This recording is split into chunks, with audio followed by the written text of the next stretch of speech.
Myanmar நாட்டில் பெரும் நிலநடுக்கம். மக்கள் பெரும் அச்சத்தில் நிற்கிறார்கள். அதை பார்ப்பவர்கள் மத்தியிலே நெஞ்சம் பதபதைக்கிறது. மியான்மரில் இன்று நற்பகலில் 10 கிலோமீட்டர் ஆழத்தில் ஏற்பட்ட இந்த நிலநடுக்கம் ரிக்டர் 7.7 மற்றும் 6.4 பதிவாகியுள்ளது. இந்த நிலநடுக்கத்தை காணும் பொழுது கட்டடங்கள் அடியோடு சரிந்து விழுவதை பார்க்கும்போது பதபதைக்க வைக்கிறது. ஏற்கனவே சுனாமி போன்ற பேரழிவுகளை சந்தித்த அந்த மக்கள் இந்த காட்சியை பார்க்கும்போது மிகவும் வேதனையாக இருக்கிறது. தாய்லாந்து போன்ற நாடுகளில் பெரும் உயரமான கட்டடங்கள் மேலே நீச்சல் குளம் அமைப்பது உண்டு. அந்த நீச்சல் குளத்தில் நீர் ததும்புகிறது. அங்கே இருக்கின்ற குழந்தைகளும் மனிதர்களும் எவ்வளவு பதறுகிறார்கள் பாருங்கள்.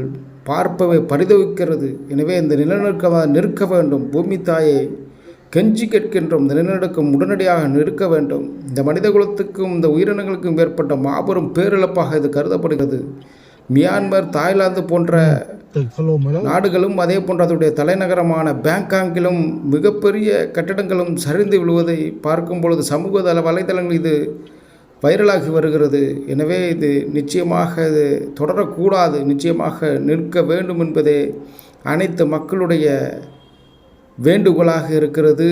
அனைத்து மக்களும் அன்றாடி கேட்கிற